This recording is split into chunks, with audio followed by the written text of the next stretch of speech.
Today, I have an idea worth sharing.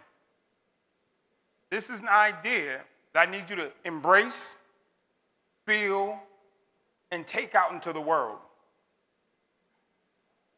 Gold and diamonds lay inside our institutions. Inside of penitentiaries across this country hold 2.2 million men and women. We've committed bad acts, we've done things, made bad choices, and we are here. But I want you to understand about those of us who are here that 90% of us are coming home. Not only 90% of the 2.2 million people are coming home, 600,000 people come home every year. We know the numbers about those who come back and why they don't make it in technicals. We're not talking about that. We're talking about the 2.2 million people who rest inside of facilities across America. And we're talking about the 600,000 men and women who walk back into our societies and live next door to us every single day. I believe it is my sharing today that these people are the next wave of greatness. These are the people that our society needs to become the great society that we once were. We have left out an entire generation of people because we made mistakes. I own the accountability for the mistakes that I made, but it shouldn't discount me forever. I spent 14 years in state and federal prison. And while I sat in solitary confinement for 2.5 years, I came up with some solutions for life. And I walked around the prison and I would share my ideas with my fellow comrades. I would share my ideas in different programs, and people said, "Dre, you're crazy. You're a prisoner. You have no value. Andre, you're a gang member. You have no value. Your ideas don't matter because you're here inside of a facility." I said, "But these are good ideas." They said, "No, Andre." They said, "Where did you learn them?" I said, "While I was in solitary, there was a guy next door to me named Junior, and I run my ideas by Junior, who was highly medicated. And when Junior could understand my ideas, I knew I had a good idea."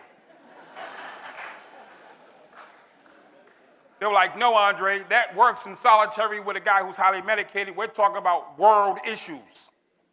You're talking about solitary crazy people. It doesn't equate." And every single day, I would walk the yard with my ideas, and people would tell me, "You're a prisoner.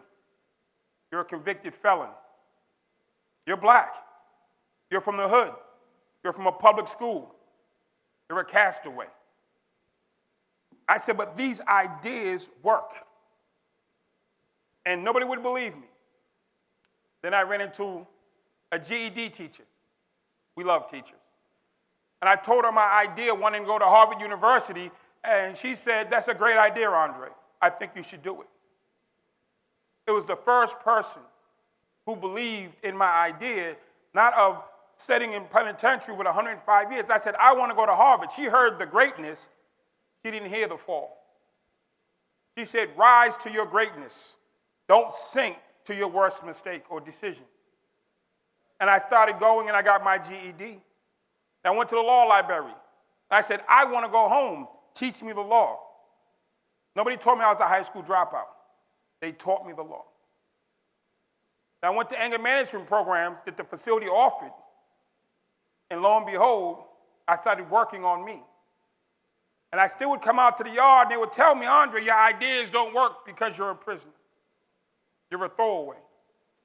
We don't do this in this world." I went to a parole board after 14 years, and our parole chairman gave me the chance to go home. And I promised to go home and help people.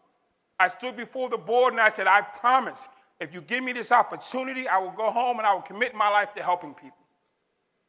And she said, "Andre, I'm going to believe you, even though all papers and all stats say it's not going to work." And when I walked out of prison at 10 a.m., I went to the parole office and I signed the paperwork. And then I went to a juvenile detention center. And I stood in the juvenile detention center. I said, "You're going to jail not because you're black. You're going to jail not because you carry a gun or smoke weed. You're going to jail because somebody let you down, they weren't there for you, and they hurt you. And as a result, you self-medicate and you act out. And then you start doing things that become criminal when they put you in places like this. then you scale up to state prison. Let me show you how not to come here. And I work with these boys every day. And somebody said, Andre, there's some girls upstairs. I said, I don't know nothing about being a girl. They said, it's okay. So I went to the girls' unit, and we tell the little girls who've been molested, beaten, raped, prostituted, thrown into the street, that you can never be good again. I said, why are we telling young girls they can never be whole again? Well, they were prostitutes. They smoked crack. I said, well, so didn't the boys. Why are we giving two messages to the same population? I told them little girls, you can be whole again. You can be a mom. You can be a teacher. You can be great. Forget what they say. The little girl sat up. The counselor's like, why are you giving them false hope? I said, no, you're giving them false dreams. And I just kept working. I went to a community agency where all the experts came together. They talked about healing the community. And I sat in the back of the room and I listened. At the end, I raised my hand. I said, y'all are 100% wrong. I told them the solution to fixing gang violence in the cities. And we created a program called Violence Interrupters. And the Violence Interrupters went on to become Credible Messengers. I created that program in 1999. It has over $300 million in funding right now. That crazy idea.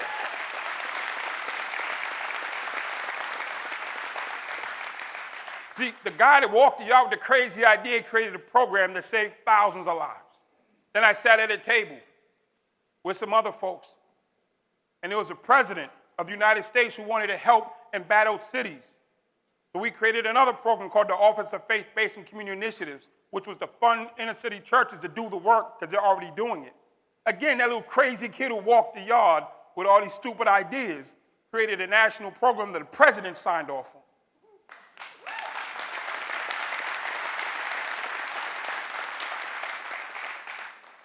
They had a small conflict called Ferguson, where there was protests in the street over Michael Brown Jr. dying. And for 18 months, there were protests and riots in the street from the people. Then my phone rang. I have a lot of great friends from St. Louis. I call it my second home. They asked me to come and help, and I came. I got a brother named Dan Curran, David Spence, Rusty Keeley, and we went down to Ferguson, not at 2 in the afternoon for a photo op. We went down at 2 in the morning when they were out there. And they were mad and they were frustrated. Then we sat and we talked. And the things that I learned in my anger management class was called reflective listening. So I listened to their pain, I listened to their issues, I started giving them solutions. And we were able to end the riots and protests in Ferguson. We took the mayor of Ferguson, the police chief of Ferguson, and the top leaders from the protest side. We took them to Harvard University to my office because I am a Harvard fellow. I said, come. We go to my office at Harvard, and we sat and we had a discussion, and the protesters and the police and the mayor were able to have conversation and get to know each other, not like each other, but communicate with each other, and thus ended the riots and the protests and the bullets and the gas from that little crazy kid who learned anger management in a back room in a penitentiary that they said was worthless. That has continued on, helping at every chance. It wasn't that long ago, post 9/11, that my phone rang. It was the United Nations. They said, we have a small problem called terrorism. And we heard that you're good at getting people to get out of gangs and not join them. You think that'll work for young kids around Al-Qaeda? Can you get them not to join terrorist groups and blow up stuff? I said, I believe it will. But again, the guy who walked the yard with the crazy dreams that they said wouldn't work, it was working. A mom called me from Helena, Montana, and said, my daughter's suicidal. Can you help? I flew to Helena, Montana. Needless to say, there's very few black people there. I might have doubled the population. But when I got there, I went and found this young little girl, and I helped her find her true self, because the things they taught me about resilience and reflective listening worked for her. And that mother hugged me and said, thank you, you've given me my daughter back. But again, the guy from prison that everybody said was worthless, and he made a mistake and can't bounce back, he can't be him. I'm telling you right now that inside of these walls, inside of our country, we hold 2.2 million problem solvers. Whether it's little white girls in Montana, if it's kids not want to join terrorist groups in the Middle East, it's for gang members in New York or California. Your solution rests here. Because I know already in our suburbs where K2 and opioids and heroin and fentanyl is running rampant, we have thousands of parents in the suburbs freaking out right now because you don't know what to do. Because it's not where you come from, it's not what you understand, but it is where you live now. I will tell you in no uncertain terms, these penitentiaries are filled with drug addiction specialists because they've lived it.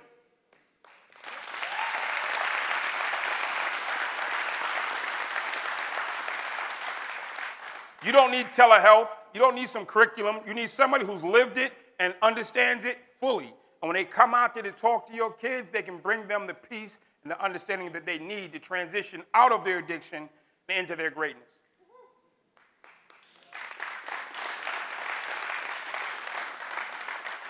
My great idea worth sharing is we need to look inside of the penitentiary, not just to say you've messed up, not to look inside the penitentiary and point fingers and say you should have, could have done better.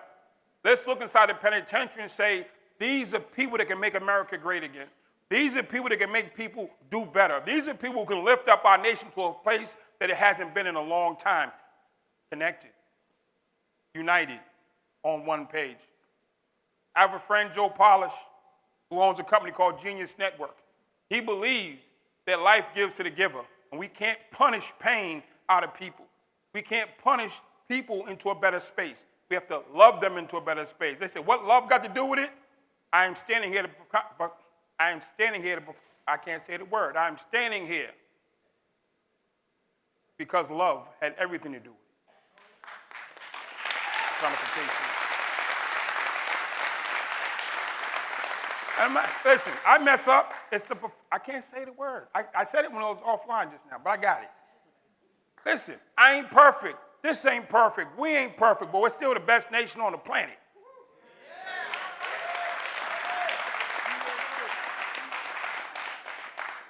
A great philosopher once said, if you want to know the true measure of a nation, go visit their prisons. When you come here, you're going to see greatness, y'all, because we in the building.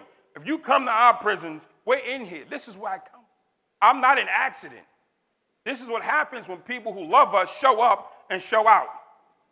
I had a CEO who looked at me one day and said, you need to be in this program, and even though you don't deserve to be in this program because of your status, I'm going to let you in. The CEO let me in and changed my whole presence, my whole trajectory on life. A CEO said, get in there, Norman. You need to be in there. But he didn't give me anything special. He just gave me an opportunity.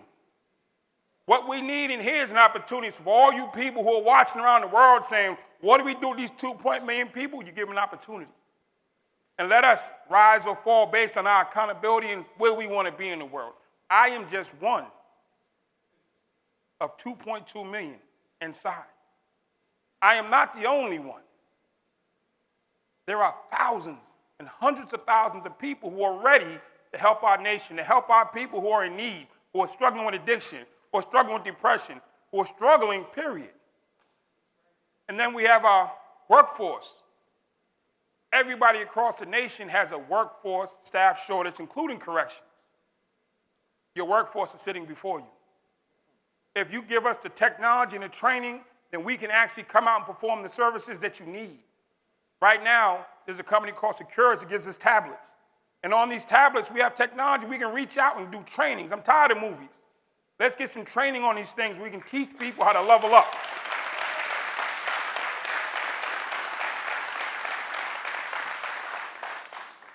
I commend the commissioners and the wardens for bringing the technology in because it's a scary thing. Safety first. I believe in safety first. But safety to the nation starts with education of its masses. But we have to educate us if we truly want to be safe. And education starts right now with the tablet. With a hit of a button, we can access all the information that's out there. Countless people right now in the world don't understand artificial intelligence. They're just on an Instagram. Imagine if you've been incarcerated for 20 years. How far back are we placing our people? What does love have to do with it? If we love our nation, we cannot divide ourselves from the 2.2 million people. You can't just embrace the ones that you like because we've transcended to a certain space. You have to love us all because you can't divide and conquer. I won't allow you. I'm not going to be the special one. I am just one of. Are you ready? Are you really ready? Are you really ready? It's that time. And I've read a few books in my times, and I remember there was a guy named Jesus who happened to go to jail. And when it was time for him to be released, the people said, no, give us the criminal. Where them people at? Hold up. When they wanted to let Jesus go, the blameless man, Son of God, they said, no, give us the criminal. So I'm going to use biblical scripture. Give us the criminal. It's that time.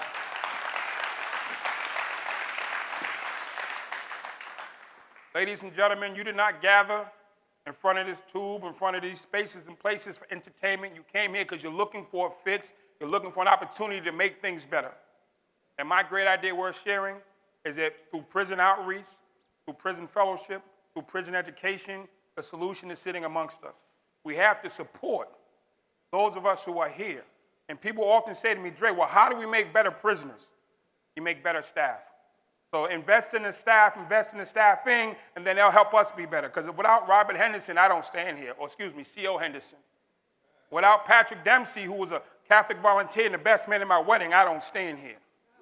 People came to my aid and they loved me in spite of my past. They loved me to my greatness. We're asking that you do the same. That you take the time to say, okay, how do I get involved? Start with the one man or one woman can't make a difference, because Robert Henderson did. Start with the I don't know what to do.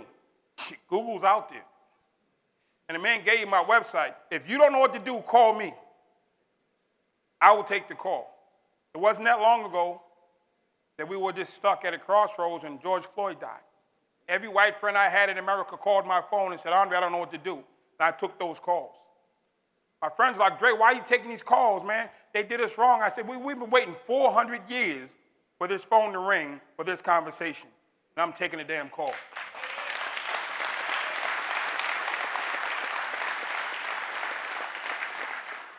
We've been trying to figure out for 500 years what to do with these prisons. If you don't know that I'll take the call. Ladies and gentlemen, just don't hit like or subscribe. Activate yourselves. Let's do make the world better. Because what love has to do with it is we're waiting on you.